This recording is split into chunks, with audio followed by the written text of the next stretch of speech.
जय।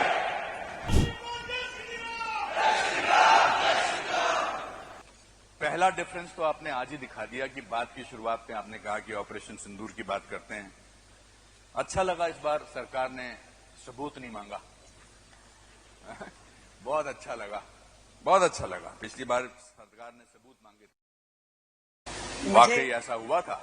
मुझे सच में ये सोच के अफसोस होता है कि इस कुर्सी पे मुझसे पहले वो लोग बैठे जो देश की सेनाओं पे प्रश्न चिन्ह लगाते थे, जो देश के दुश्मनों के साथ हाथ मिलाते थे और जिसमें ना मातृभूमि के प्रति निष्ठा रही और ना ही देश के प्रति प्यार। और ये जो ऑपरेशन सिंदूर हुआ, अनुपम जी, मैं एक महिला हूं, मैं विशेष रूप से ये कह सकती हूं देश की उस आधी आबादी की ओर से कि इस ऑपरेशन सिंदूर ने पूरे देश की बहनों का सम्मान बढ़ाया। धन्यवाद करती हूं आदरणीय प्रधानमंत्री नरेंद्र मोदी जी को, जिन्होंने देश की बहनों का स्वाभिमान बनाए रखने के लिए ये ड्राइव किया और दुश्मन देश में जाकर के जिस तरीके से आतंकी अड्डों को उड़ाया गया, उन पे प्रहार किया गया। आज देश की सभी बहनें सेनाओं को शत शत नमन करती हैं, देश के प्रधानमंत्री को प्रणाम करती हैं। मैंने तो एक पोयम भी 4 लाइनों की जी बिल्कुल लिखी, तो मैं चाहूंगी मैं उसे पढ़ूं। जी बिल्कुल। पोयम का नाम रखा मैं भी सिंदूर हूं। वाह। चुप्पी में मैं धैर्य हूं, चुनौती में मैं शौर्य हूं, हाँ मैं भी सिंदूर हूं। वाह। मैं आतंकियों का वध हूं, मैं हौसलों की सरहद हूं, मैं जीवन दात्री, मैं सहार की साक्षी, मैं सिंदूर हूं। मुझे निर्बल जानकर के जिसने गोली चलाई थी, उन शत्रुओं पे मैं कड़ा प्रहार हूं। हर बेटी बहू का उपहार हूं, मैं भारत का कल और आज हूं, मैं हिंदुस्तानी लाज हूं, हाँ मैं सिंदूर हूं। वाह, बहुत अच्छे, बहुत। रेखा जी, मैं कश्मीर का रहने वाला हूं, हालांकि मेरी पैदाइश और मेरा पढ़ाई जो थी वो शिमला में हुई।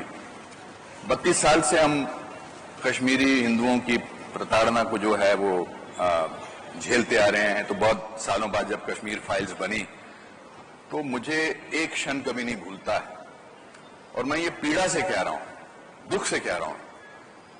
जब पिछले मुख्यमंत्री जी ने असेंबली में कश्मीरी हिंदुओं का मजाक उड़ाया था और कहा था कि ये फिल्म अगर इतनी जरूरी है तो यूट्यूब पे लगा दीजिए, मुझे बड़ा दुख हुआ, क्योंकि मैं इस दुख को अपने अंदर लेके चल रहा था बहुत सालों तक। मेरे मामा, मेरे ताया, दादाजी सबने वो बर्दाश्त किया था। इसलिए जब आपने कहा कि आज मैं ऑपरेशन सिंदूर से इसकी शुरुआत करती हूं तो मुझे अच्छा लगा, और आपने अंदर भी मेरे से जो बातें की मुझे बहुत अच्छा लगा। मेरा एक सवाल बड़े नेचुरली मेरे मन में उठता है कि आपको दिल्ली क्यों अच्छी लगती है? दिल्ली के बारे में जो मुझे सबसे अच्छी चीज लगती है ना अनुपम जी, एकता में जो यहाँ का स्वरूप है, एक मिनी इंडिया, एक भारत श्रेष्ठ भारत का ये एक तरह से छोटा विजन मैं कहूं कि आज देश के अलग अलग प्रांतों से, देश के अलग अलग हिस्सों से हर प्रांत के लोग दिल्ली में बसते हैं और दिल्ली का अपना अलग से कोई कल्चर नहीं है। आज हम सभी यहाँ महाराष्ट्र का यदि गणेश चतुर्थी मनाते हैं तो गुजरात का गरबा भी बड़े शौक से हम खेलते हैं, हरियाणा की तीज करते हैं तो बिहार की छठ पूजा भी बड़े धूमधाम से मनाई जाती है। तो ये जो डाइवर्सिटी है ये दिल्ली का कल्चर है, और इसीलिए इस अनेकता में एकता को जब मैं फील करती हूँ तो मुझे दिल्ली की ये चीज बहुत ही खूबसूरत लगती है। और सरकार बनते ही हमने जो पहला निर्णय किया कि हर राज्य का राज्य दिवस हम यहाँ मनाएंगे, और सरकार जो है हर राज्य के सुख दुख में हमेशा खड़ी मिलेगी।